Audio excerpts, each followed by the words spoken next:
خطیب اہل سنت حضرت مولانا محمد باقر علی صدیقی قادری چشتی صاحب فارغ التحصیل روایا سیاستہ سے التماس کرتا ہوں کہ وہ اس نورانی جلسے سے خطاب فرما کر سب کے دلوں کو نور سے منور مجھے فرمائے۔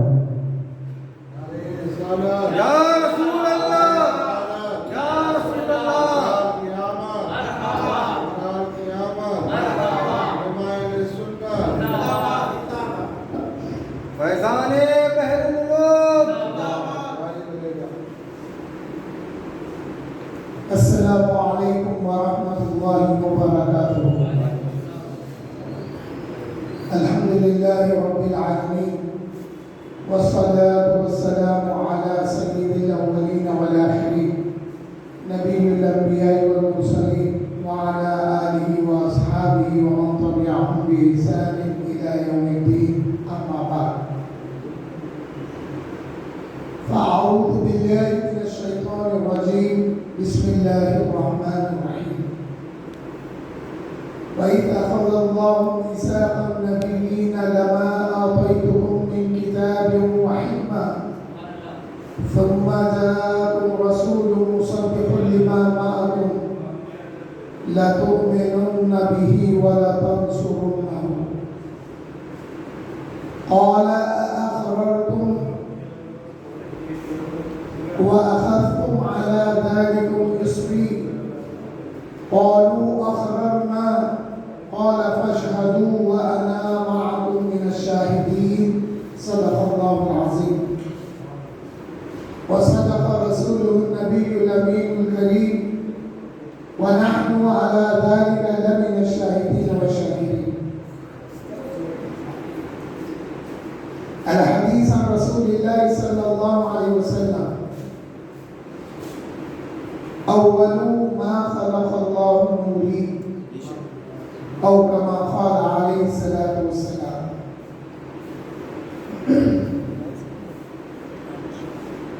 وأحسن منك لم تر قط عيني، وأجمل منك لم تلد النساء، خلقت مبرأ من كل عيب، كأنما خلقت كما تشاء،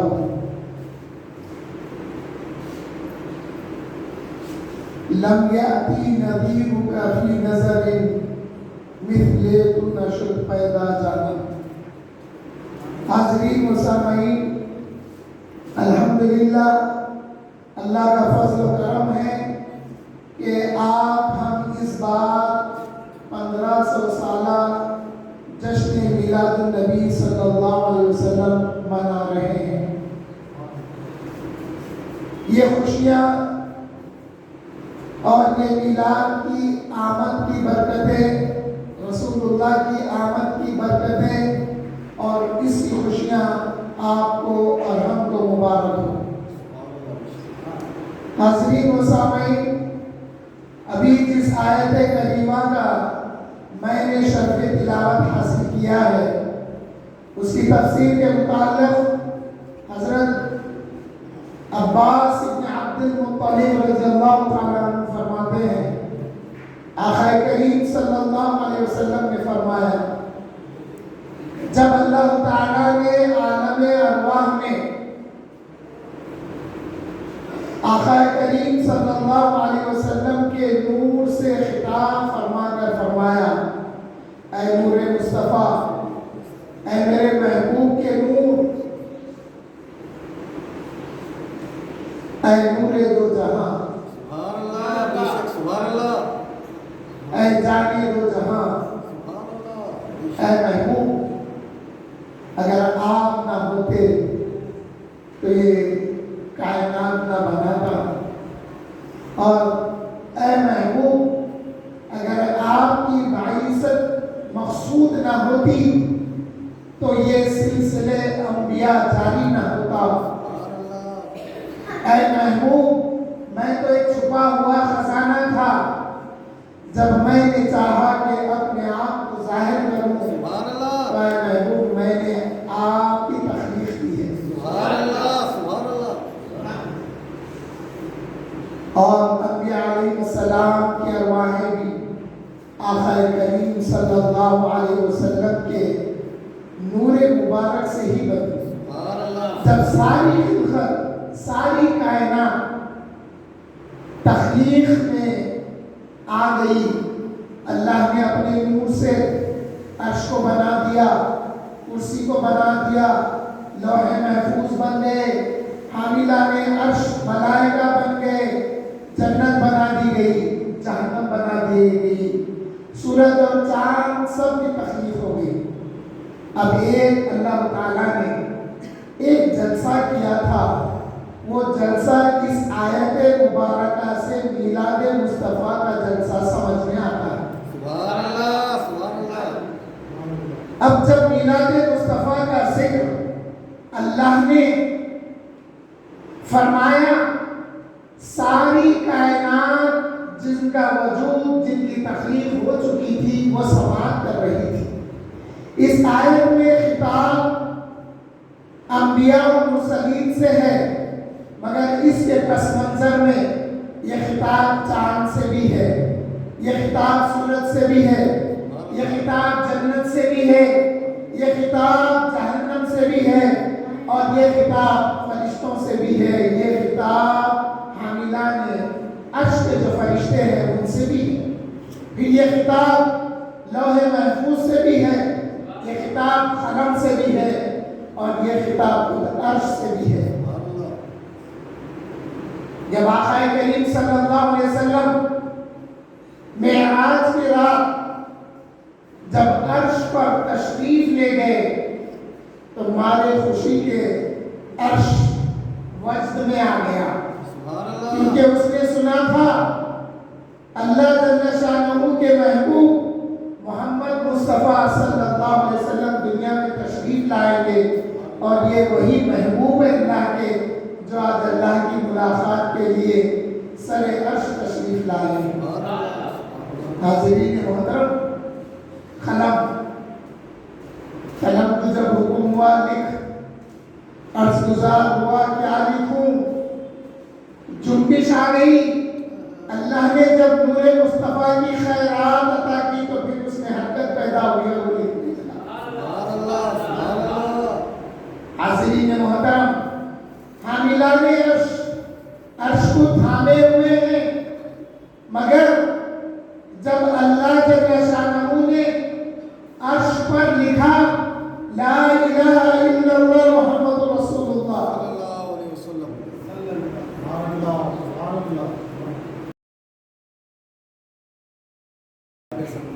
نعرہ تکبیر، نعرہ رسالت، نعرہ حیدری.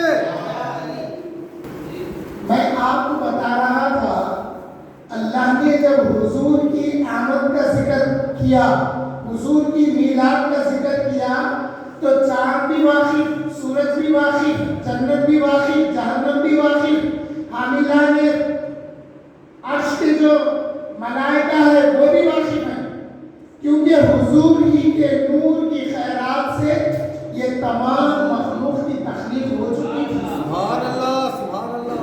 جب حضرت آدم علیہ السلام نے نگاہ اٹھائی تو دیکھا عرش پر لکھا ہوا تھا لا الہ الا اللہ محمد رسول اللہ.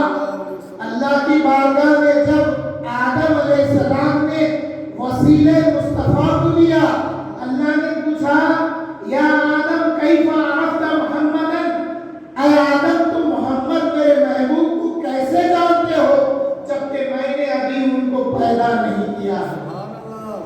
آدم علیہ السلام عرض گزار ہوئے یا ربی یا اللہ لما نفخت فی روحی، جب آپ نے میرے اندر روح کو پھونک دی، فَإِذَا رَفَعْتُ رَأْسِي، جب میں نے اپنا سر اٹھایا، رَأَيْتُ مَكْتُوبًا عَلَى خَوَائِمِ الْعَرْشِ لَا إِلَٰهَ إِلَّا اللَّهُ مُحَمَّدٌ رَسُولُ اللَّهِ. جب میں نے اپنی نگاہیں اٹھائی تو آسمان کی طرف جب نگاہیں اٹھی، جب عرش کی طرف نگاہیں اٹھی میری، تو میں نے عرش کے پایوں پر لکھا ہوا دیکھا لا الہ الا اللہ محمد رسول اللہ. اللہ نے فرمایا اے آدم سنو،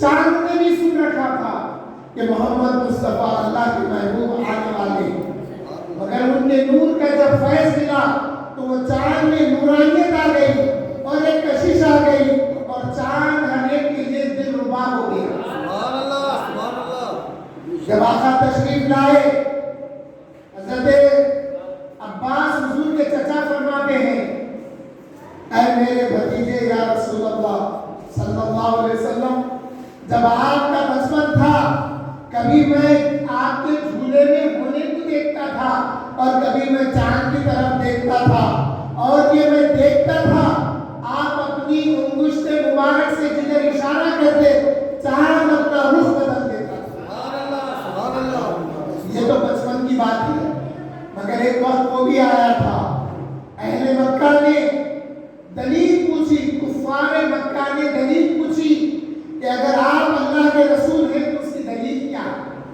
اور عرض گزار میں کیا یہ آپ چاند کے ٹکڑے کر سکتے ہیں؟ ان نادانوں کو معلوم نہیں تھا، مگر بعد میں جان گئے تھے یہ اللہ کے سچے رسول ہیں جن کے خدمت میں ایمان تھا۔ انہوں نے کہا اشہدو ان لا الہ الا اللہ و اشہدو انک رسول اللہ، اسلام کے حلقے میں داخل ہو گئے۔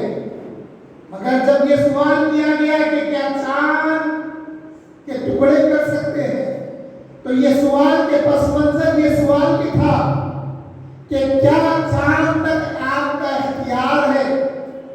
کیا چاند آپ کے اختیار میں ہے؟ جب رسول اللہ صلی اللہ علیہ وسلم نے اپنی انگشت مبارک اٹھا کر چاند کی طرف جب اشارہ کیا تو چاند کے دو ٹکڑے ہو گئے، ایک چاند بطحا کے ادھر نظر آیا اور ایک چاند ادھر نظر آیا۔ سبحان اللہ، سبحان اللہ، بے شک۔ دیکھنے والی آنکھوں کو جن کو ایمان کی توفیق ہوئی ایمان لائے، مگر کچھ رہ گئے جنہیں یقین نہیں ہوا، اسی موقع پہ کہنے لگے کہ کیا یہ جادوگر ہے؟ اللہ تعالیٰ نے قرآن کی آیتیں اتاری کہ یہ جادوگر نہیں ہے، یہ میرے رسول ہیں، یہ میرے محبوب ہیں۔ سبحان اللہ، سبحان اللہ، بے شک۔ بدھا سے آنے والوں سے پوچھا فلاں تاریخ کو کیا تم نے کوئی عجیب بات دیکھی؟ انہوں نے کہا کہ ہاں، چاند کا آدھا حصہ ہم نے اپنے علاقے میں روشن دیکھا۔ تو چاند بھی واقف، سورج بھی واقف، فرشتے بھی واقف۔ فرشتے آقا کریم صلی اللہ علیہ وسلم کی بارگاہ میں خادم ہوئے۔ فرشتے رات دن سلام عرض کرنے کے لیے آقا کے پاس حاضر ہوتے تھے اور آج بھی حاضر ہوتے ہیں۔ بے شک، بے شک۔ حاضرین محترم، جب اللہ تعالیٰ نے عالم ارواح میں پوچھا الستو بربکم، کیا میں تمہارا رب نہیں ہوں، تو سب سے پہلے جس ذات مبارکہ نے اقرار کیا، سب سے پہلے جس ذات مبارکہ نے بلا کہا، وہ آپ کے میرے آقا کی ذات مبارک تھی۔ آقا کریم صلی اللہ علیہ وسلم نے فرمایا بے شک اے اللہ آپ ہی ہمارے رب ہیں۔ جب یہ اقرار ہو گیا، پھر اللہ نے فرمایا اے میرے محبوب، میرے مصطفیٰ، اپنا نور کو بکھیر دو۔ جب نور مصطفیٰ بکھیرے گیا تو وہ جو اندھیرے میں تھے ان پر نور مصطفیٰ کے نور نے ان کو منور کر دیا۔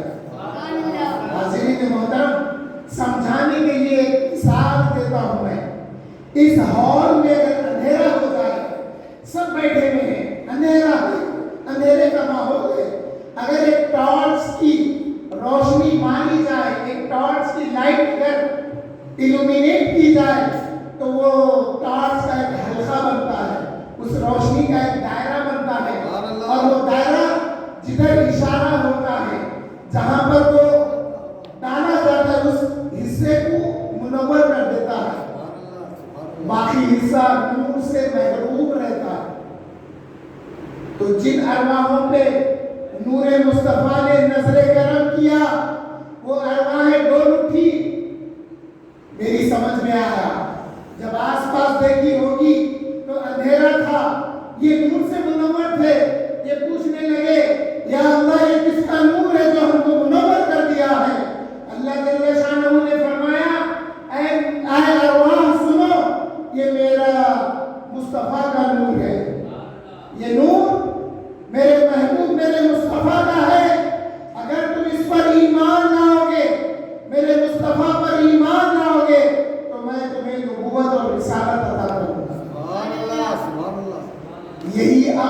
یہی پیمان، یہی میثاق اللہ نے عالم ارواح میں جن سے لیا، جن کے نور کو، جن کو مصطفیٰ کے نور نے روشن کر دیا، جب وہ ایمان لائے تو اللہ نے ان کو نبوت اور رسالت عطا کی۔ حاضرین محترم، اللہ جل شانہ نے پوچھا کہ اتنا ہی نہیں، اور سنو میں تمہیں نبوت اور رسالت جب عطا کروں گا، اور اگر میرا مصطفیٰ تمہارے درمیان اگر آ جائے تو تم پر فرض ہے، تم پر واجب ہے کہ تم میرے مصطفیٰ پر ایمان لاؤ اور میرے مصطفیٰ کی حمایت کرنا۔ نصرت کا لفظ آیا، مگر سمجھانے کے لیے، آسانی سے سمجھنے کے لیے کہتا ہوں کہ نصرت کا ایک معنی حمایت کرنا بھی آتا ہے۔ تو انبیاء پر یہ واجب تھا، ان کے ہوتے ہوئے اگر مصطفیٰ جانے رحمت آ جائے تو یہ ان پر ایمان لانا۔ اب یہ نبی ہوتے ہوئے جب مصطفیٰ پر ایمان لائیں گے تو یہ نبی کے نبی بھی مصطفیٰ ہوئے، یہ نبی کے رسول بھی مصطفیٰ ہوئے، اور جو رسول ہوئے ان کے رسول بھی مصطفیٰ جانے رحمت ہوئے۔ اسی بات پر اللہ نے فرمایا، کیا تم اقرار کرتے ہو اس بات کا، اور میں تم سے بھاری ایک وزندار وصیت تم سے لیتا ہوں، یعنی تمہارے سے وصیت کرتا ہوں، تم کو ایک نصیحت دیتا ہوں، اور تم جو کچھ اقرار کرتے ہو اس پر گواہ ہو جاؤ۔ کیا تم گواہ ہوگے؟ تو یہ سارے ارواح نے کہا، اے اللہ ہم تیری وصیت اور تیری نصیحت کا اقرار کرتے ہوئے گواہ ہو جاتے ہیں۔ اللہ نے فرمایا، اے انبیاء کی ارواحیں گواہ ہو جاؤ، میں تمہاری گواہی پر میں گواہی دیتا ہوں۔ جب یہ معاملہ تھا، حضرت آدم جب دنیا میں تشریف لائے تو حضرت آدم نے اپنی امت کو بتایا، اپنی اولاد کو بتایا کہ دیکھو آخر میں اللہ کے محبوب محمد مصطفیٰ جان رحمت آنے والے ہیں۔ یہی بات کی تلقین حضرت آدم نے اپنے شہزادے حضرت شیس علیہ السلام کو کی۔ اسی بات کی تلقین آگے بڑھی، حضرت ادریس علیہ السلام تک پہنچا یہ پیام، پھر یہ پیام حضرت نوح علیہ السلام تک پہنچا۔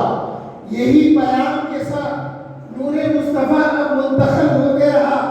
جب حضرت آدم کے ماتھے میں آیا تو اللہ تعالیٰ نے آدم کو مسجود ملائکہ بنایا۔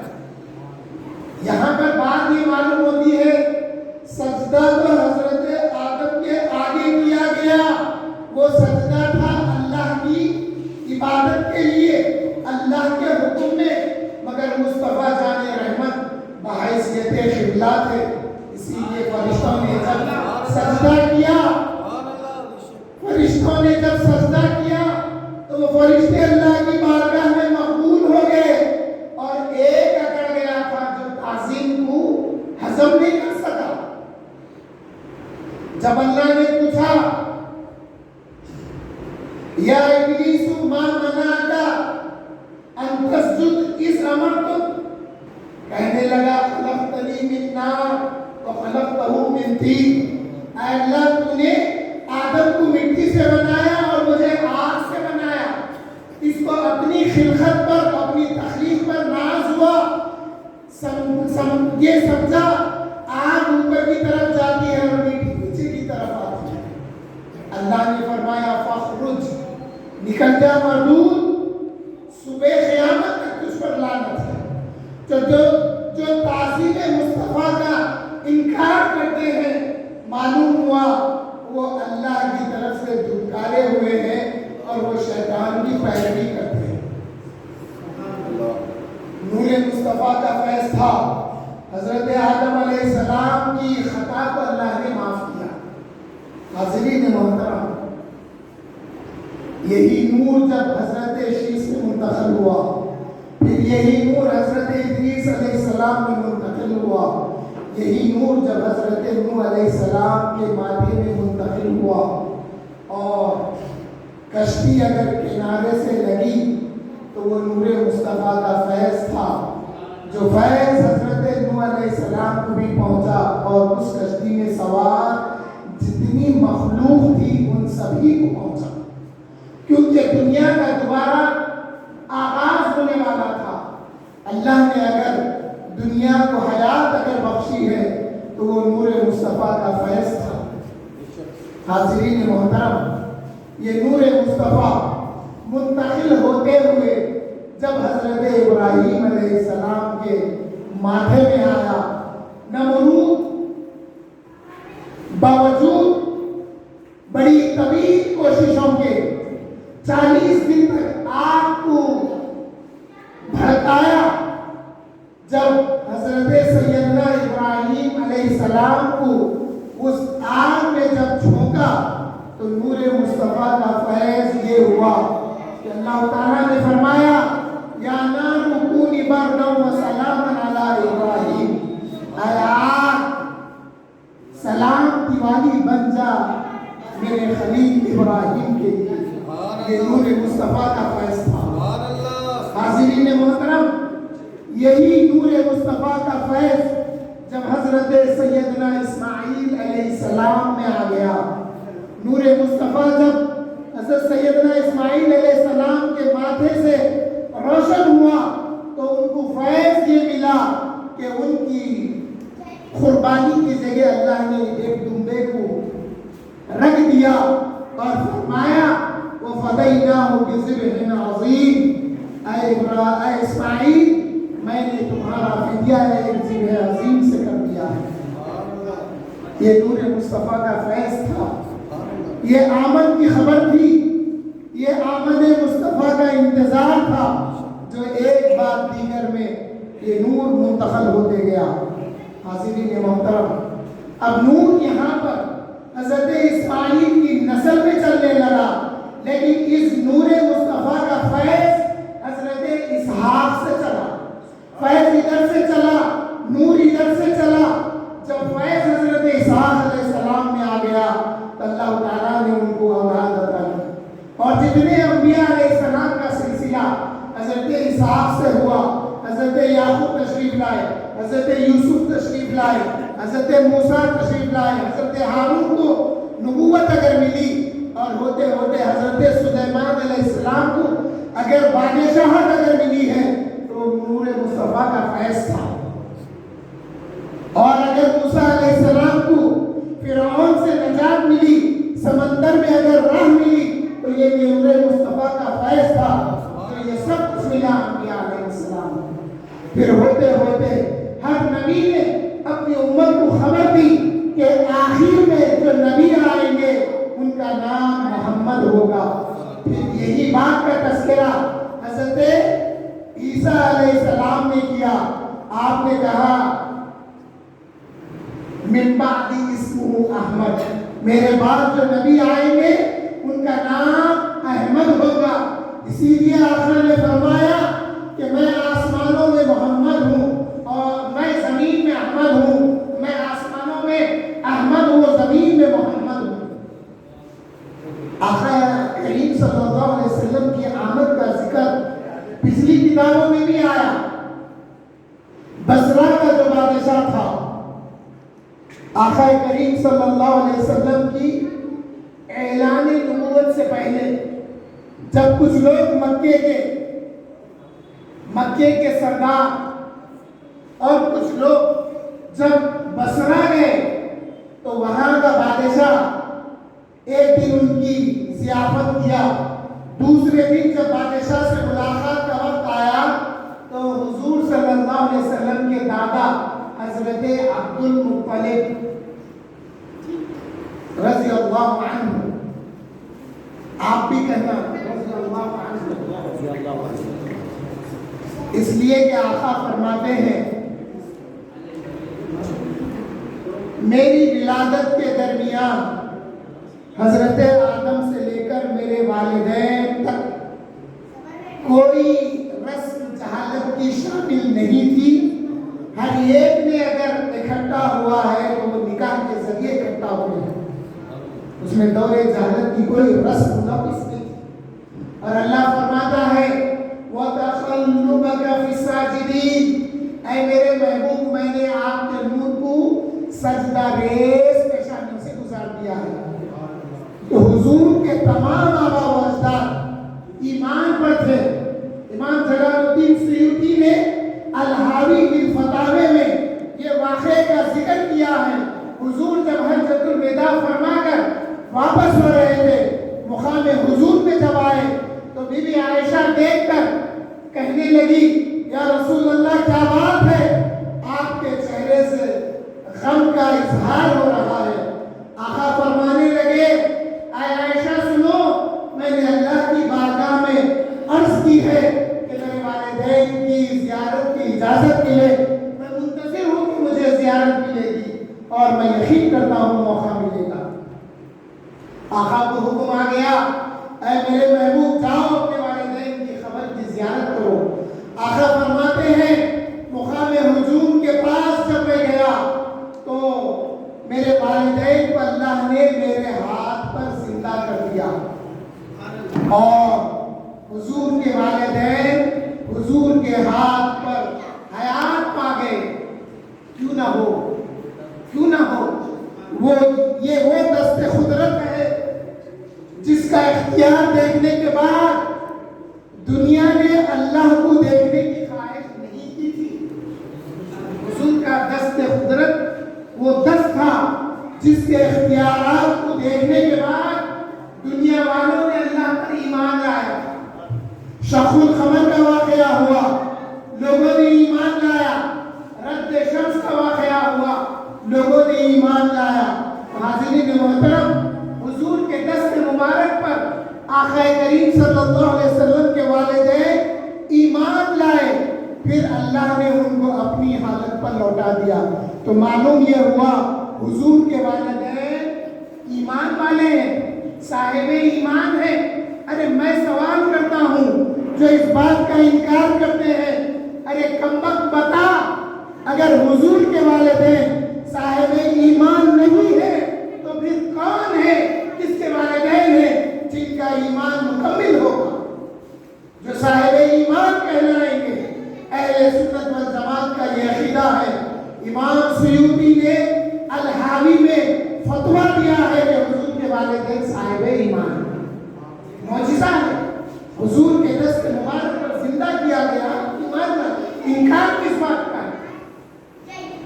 جب مسجد نبوی کا ایک خشک تنا کھجور کا جب بچے کی طرح رو سکتا ہے تو جن کو اللہ نے پہلے ہی زندگی دی تھی ان کو دوبارہ زندہ کرنا اللہ کے لیے کوئی بات نہیں ہے. اور یہ رسول اللہ کا معجزہ، اور اس بات پر ہمارا یقین بڑھتا ہے روز قیامت اللہ تعالیٰ کے خبروں سے ہم کو اسی طرح اٹھائے. حاضرین محترم، آقا فرمائے میرے والدین سے لے کر حضرت آدم تک جتنے بھی نکاح ہوئے ہیں، جتنے بھی اکٹھا ہوئے ہیں، ان میں کوئی رسم جاہلیت کی نہ تھی. تو پھر معلوم یہ ہوا آقا کریم صلی اللہ علیہ وسلم کی جب آمد کا یہ شور مچ گیا تو پھر شاہ بصرہ نے کیا کیا، حضرت عبد المطلب خطاب کرنے لگے اس کے بادشاہ کے دربار میں. تو پوچھنے لگا بڑے فصیح اللسان ہیں آپ کہاں سے ہیں؟ تو آپ نے بتایا کہ میں مضر سے ہوں. پوچھا مضر کے کس خاندان سے ہے؟ آپ نے بتایا بنو ہاشم سے ہوں. پھر اس بادشاہ نے پوچھا کہ تمہارا نام کیا ہے؟ آپ نے بتایا کہ میں عبد المطلب ہوں. تو ان کے جو ساتھی تھے ان کو ایک کلیسا میں لے گیا، ایک عبادت خانے میں لے گیا. ایک چھوٹا کلیسا تھا اس کے محل میں، وہاں لے گیا. لے جا کے پوچھنے لگا بتاؤ ان تصویروں میں کوئی وہ ہے جو محمد ہے؟ دیکھ کر بتایا گیا کہ نہیں اس میں نہیں ہے. پھر ایک اندر تھوڑا بڑے میں لے گیا، وہاں تصویریں بتا کر پوچھا اس میں کوئی ہے؟ دیکھنے والوں نے کہا کہ اس میں نہیں، ایسا نظر نہیں آ رہا. پھر ایک اندر بڑے کلیسا میں لے گیا جہاں پر بہت ساری تصویریں لگی بیویاں بھی تھی وہاں پر. تو جیسے ہی آپ کے میرے آقا کی تصویر دیکھی گئی, بتا دیا گیا کہ ہاں یہ وہی محمد مصطفیٰ صلی اللہ علیہ وسلم ہے. تو پھر اس بادشاہ نے کہا سنو, یہ محمد صلی اللہ علیہ وسلم کی تصویر کی بڑی حفاظت کرتے آئے ہیں, یہ اللہ کے آخری نبی ہوں گے, اور ان کے ساتھ جو تصویر میں نظر آ رہے ہیں یہ ابو بکر ہیں, ان کے دنیا سے تشریف لے جانے کے بعد یہ ان کے خلیفہ ہوں گے. ایک قصہ ایسا بھی ہے, ایک نہیں کئی قصے ہیں ایسے جو یہود حضور کی آمد سے واقف تھے اور حضور کے حلیے سے واقف تھے, حضور کے چہرے سے واقف تھے, حضور کی ولادت کی جگہ سے واقف تھے, اور حضور ہجرت کر کے مدینہ آئیں گے اس مقام سے بھی یہ واقف تھے. اسی لیے اللہ نے فرمایا یعرفونہ, اے یہودیوں, اے اہل ایمان, اے مشرک و کفار سنو, یہ یہودی میرے محبوب کو ایسا جانتے ہیں جیسے کما یعرفون ابناءہم, جیسے وہ اپنے بچوں کو پہچانتے ہیں. پھر ایک بادشاہ ایسا گزرا, اس نے کتاب کا اس کو علم تھا, وہ اس قوم کا اس علاقے کا بہت بڑا عالم تھا, اس نے ساری باتیں سکھا دی, مگر 2 وقت چھپا کے رکھے اس کتاب کے. جب موت کا وقت آیا اپنے بچے کو بلایا, بڑے فرزند کو بلا کے بولا اے بیٹا میں نے تجھ کو کتاب کا سب پورا علم دے دیا ہے, مگر 2 کتاب کے 2 وقت چھپائے رکھے ہیں, میری موت کا وقت قریب ہے, سن.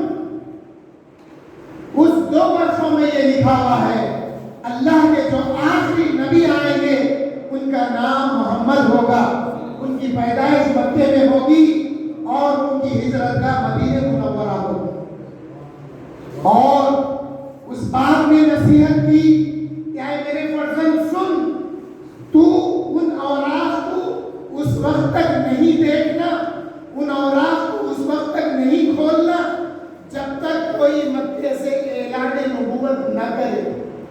مگر یہ فرزند کہتا ہے میں بڑا بے چین ہو گیا, آخر اس میں ہے کیا لکھا ہوا, اور میرے والد کے انتقال کے بعد میری بے چینی اور بڑھ گئی, اور جب میں ان 2 اوراق کو کھول کے دیکھا تو اس میں محمد مصطفیٰ صلی اللہ علیہ وسلم کی آمد کا ذکر تھا, آپ آخری نبی ہو کر دنیا میں تشریف لائیں گے اس بات کا ذکر تھا. تو اب آئیے میں جو بات بتانا چاہتا ہوں, یہ سب کچھ سننے کے بعد, یہ سب کچھ معلوم رہنے کے بعد یہودی ایمان لانے سے انکار کر گئے, کفار حسد میں انکار کر گئے, اور مشرکین بتوں کی محبت میں انکار کر گئے. اللہ نے جن کے قسمت میں ایمان لکھا تھا وہ ابو بکر صدیق ہو گئے, وہ عمر ابن خطاب فاروق ہو گئے, اور عثمان ابن عفان ذو النورین ہو گئے, اور علی مرتضیٰ اسد اللہ ہو گئے.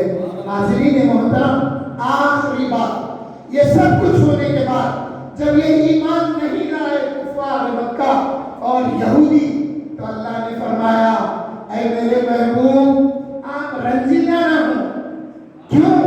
وَإِذْ أَخَذَ اللَّهُ مِيثَاقَ النَّبِيِّينَ, اے میرے محبوب میں نے جو نبیوں سے اور رسولوں سے جو عہد و پیمان لیا تھا اس وقت کو یاد کرو. اے میرے محبوب اس وقت کو یاد کرو.